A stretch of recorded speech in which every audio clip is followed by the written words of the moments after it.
가까스로 저지된 계엄령 사태. 한국은 큰 위기를 넘었지만 아직 뒷정리가 많이 남았습니다.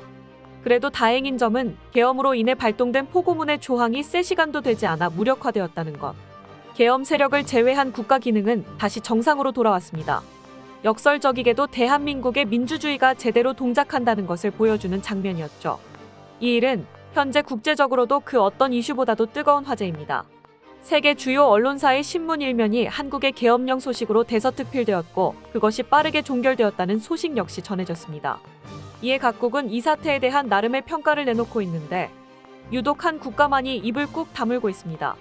바로 중국입니다. 한국에서 일어난 일련의 사태가 도무지 심기가 거슬린다는 것인데요. 그도 그럴 것이 중국 공산당 체제에서는 절대 있어선 안 될 2가지 일이 하룻밤 만에 다 일어났기 때문입니다. 친위 쿠데타의 발생과 국민들에 의한 실패 말이죠. 그래서 중국은 현재 이 사건에 대해 어떤 말도 할 수가 없는 상태입니다. 게다가 또 다른 문제가 있습니다. 한국에서의 사례에 중국과 반목하던 여러 국가들이 영향을 받는 것입니다. 이번 사건이 한국 입장에서는 개탄스러운 일이 벌어진 것이었지만 다른 나라 시선에서는 국민들이 민주적인 방식으로 권력의 폭주를 저지한 건전한 사례로 여겨지고 있습니다. 중국 주변에는 중국 공산당의 막무가내 정책에 맞서 분쟁 중인 여러 국가들이 있으며 심지어는 내부에도 늘 정부에 반목할 기회를 노리는 소수 민족들이 있습니다. 이들이 만약에라도 한국의 사례에서 영감을 받아 더 거세게 저항하게 되는 상황이 될까봐 중국은 노심초사하는 상황입니다. 그렇다고 한국 상황에 모라말을 얹을 수도 없는 노릇이라 그저 지켜볼 수밖에 없죠. 최근에는 중국이 배후에서 내전을 조장하고 있는 미얀마의 상황이 크게 변동되고 있습니다. 민주화를 염원하는 시민들과 연합한 반정부군이 군부 세력을 밀어내기 시작한 것입니다. 이들의 사기는 이번 한국의 사태를 보고 다시 한번 크게 치솟았다고 하는데요. 이 기회에 나라를 다시 세우면 자신들도 한국처럼 민주적인 국가가 되어 언제라도 권력의 횡포를 제압할 수 있게 될 것이라고 확신하게 되었기 때문입니다. 자세한 내용을 알아보겠습니다.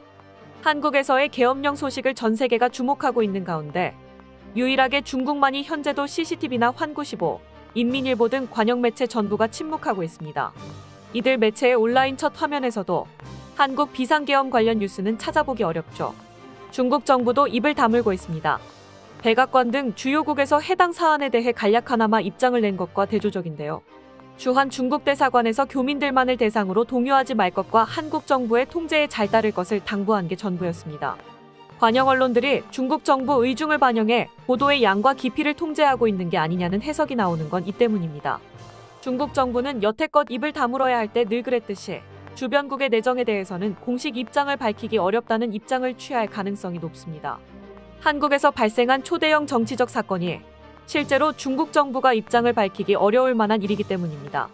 시진핑 3기로 접어들며 심각한 경기 부진이 겹친 가운데 중국 정부는 사회 통제에 사실상 올인한 상태입니다.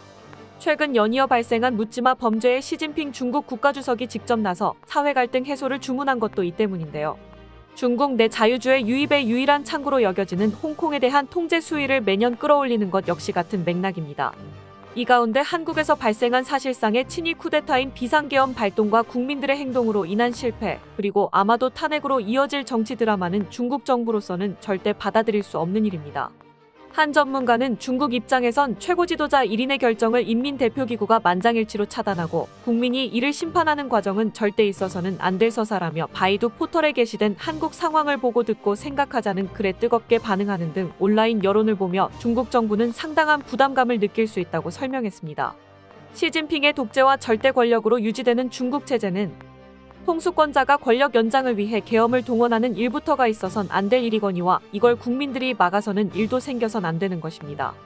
어느 하나라도 허용되는 날에는 중국 공산당의 정권은 무너지고 말 테니까요. 또한 이들은 그러한 체제 붕괴만큼이나 한국이 중국 주변국에 미칠 영향도 두려워하고 있습니다. 지난 2021년 군부의 쿠데타로 시작된 미얀마 내전. 내전이 3년 넘게 장기화되는 가운데 이제는 많은 전문가들이 이 사태의 원인과 배후를 짐작하게 되었는데요. 보나 마나지만 중국입니다. 미얀마를 수중에 넣어 대만 침공을 앞두고 후방 물류 루트를 확보하려던 것이 중국의 계획이라는 분석이 많죠. 이를 위해 중국은 미얀마 군부를 지속적으로 배후에서 지원해왔고 쿠데타 역시 묵인했습니다.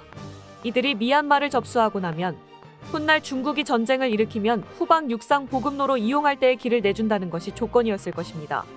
그러나 최근 미얀마 사태가 큰 반전을 기록하며 이러한 계획이 실패할 가능성을 보여주고 있습니다. 우크라이나 전쟁으로 인해 세계의 주목을 받지 못하고 있는 미얀마의 상황에서도 민주주의를 위한 강한 저항이 여전히 이어지고 있습니다. 현재 미얀마 군부의 통제력이 크게 약화되고 있으며 새로운 전황이 형성되고 있는 모습이 관찰되고 있습니다. 이 같은 상황은 중국에게 악재로 작용하고 있습니다. 미 해군 리사 프란체티 제독과 자우시 대만 외교부장은 중국이 대만을 침공할 시기를 2027년으로 예상했습니다. 이 시기가 중국이 대만을 점령하고 태평양 패권을 가져올 수 있을지 여부를 결정짓는 중요한 분기점이 될 것으로 보입니다. 이에 앞서 중국은 다양한 전쟁 대비를 하고 있습니다. 그중 대표적인 예시는 전기차 보급 확대를 통해 에너지 자립을 도모하는 것입니다. 중국 관영 매체 CCTV는 2024년 1월부터 10월까지 약 328만 8천 대의 전기차 충전기가 설치되었으며 이는 지난해 대비 20% 가까이 증가한 수치라고 보도했습니다. 현재 중국은 세계 전기차 시장에서 선두를 달리고 있으며 BYD와 같은 세계적 기업들이 급속도로 시장 점유율을 확대하고 있습니다. 이는 언뜻 보면 세계 시장의 트렌드를 따라가려는 행보로 여겨질 수 있지만 실은 대만 침공으로 인한 경제 봉쇄 시 석유 수급이 차단될 상황에 대비하기 위한 것이라는 분석이 많습니다. 그래서 중국은 전기차 산업을 통해 자국 내 에너지 의존도를 줄이고 장기적인 에너지 독립을 추진 중입니다. 이와 더불어 중국은 파키스탄과 미얀마를 통해 자원을 수입할 육로를 확보하려는 계획도 진행 중이었습니다. 미국을 적으로 돌려 전지구적 봉쇄를 당하는 상황을 전제로 놓고 그 돌파구를 미리 마련하고 있다는 것입니다. 2021년 2월 1일 미얀마 군부는 정부를 상대로 쿠데타를 일으켰습니다. 이 쿠데타의 배후로 중국이 지목되었고 미얀마 군부는 중국과 긴밀한 관계를 공공연히 유지해왔습니다. 중국의 뒷배와 지원을 바탕으로 군부가 그대로 미얀마를 집어삼키면 중국의 계획은 완성되는 것이었죠. 군부의 압제에 저항하는 반군은 중국에게서 대놓고 도움을 받는 이들을 밀어내기가 쉽지 않았습니다. 그러나 현재 미얀마 반군이 시민 민주화 세력과 연대하며 군부 통제 지역을 대폭 축소시키는 데 성공했습니다. 미얀마 반군은 북부, 서부 해안 지역, 태국 접경 지역 등으로 통제력을 확대하며 중국과 미얀마 군부 세력 간의 연결을 차단했습니다. 이는 중국이 미얀마를 통해 물류 루트를 확보하려던 계획에 심각한 차질을 발생시키고 있습니다. 이러한 반군의 움직임은 서방 세계가 미얀마 민주화 운동에 관심을 갖고 지원할 명분을 제공하고 있습니다. 한편 한국은 2021년 미얀마 쿠데타 이후 군부에 대한 제재를 발표했으며 국회에서는 관련 결의안을 통과시키고 공적개발원조를 삭감하는 등의 조치를 취했습니다. 하지만 우크라이나 전쟁과 중동 전쟁, 이에 더해 북한 문제로 인해 발발한 지 3년이 넘어가는 미얀마 사태에 대한 관심은 사실상 줄어들던 상황입니다. 그럼에도 불구하고 최근의 성과로 미얀마 군부의 통제력이 급격히 약화되면서 이젠 민족통합정부가 출범할 가능성까지 제기되고 있습니다. 당연하지만 그렇게 구성될 정부는 반중 성격이 강할 것으로 예상되고 있고요. 미얀마 시민사회는 최근 한국 시민들이 보여준 모습에 깊은 영감을 받고 있습니다. 자신들이 만드는 새로운 사회가 바로 한국과 같은 형태가 되어야 한다고 목소리를 높이고 있죠. 그래야 권력을 견제하고 외세에 흔들리지 않는 건전한 나라가 될 것이라고요. 미얀마는 경제 재건을 위해 인도, 방글라데시, 태국 등 인접 국가의 협력을 강화할 가능성이 높습니다. 방글라데시에서의 임금 상승으로 인해 의류와 같은 노동 집약적 제조업이 미얀마로 유입될 가능성도 제기되고 있습니다. 더불어 탈중국을 추진 중인 제조업체들도 미얀마를 새로운 거점으로 선택할 가능성도 높아 보입니다. 미얀마 군부 쿠데타로 인한 혼란 속에서도 국제사회의 개입과 지원이 이루어진다면 민주주의 복원 가능성이 있습니다. 과거 동티모르 사례와 같이 국제적 지원이 이루어진다면 안정적인 민주주의 체제를 수립할 수 있을 것입니다. 현재 미얀마는 러시아, 중국, 북한 등의 지원을 받는 군부 세력과 서방 세계의 민주화 운동 세력 간의 대립이 심화되고 있습니다. 이 같은 상황에서 국제기구와 아시아판 나토와 같은 새로운 동맹체가 중요한 역할을 할 가능성이 제기되고 있습니다. 아시아판 나토로 불리는 동맹체는 인도, 미국, 일본, 호주가 포함된 쿼드 동맹과 오커스 동맹 그리고 한국과 일본이 참여하는 다자 동맹 등이 거론되고 있습니다. 이러한 동맹체는 중국의 팽창주의에 대응하며 미얀마 문제에도 적극적으로 개입할 수 있는 기반이 될 것입니다. 현재 미얀마 민주화 운동을 주도하는 시민들과 소수민족 반군 세력은 연합하여 강력한 세력으로 떠오르고 있습니다. 이들은 민주주의와 민족통합 그리고 국방력을 함께 강화하며 역사적인 변화를 만들어가고 있습니다.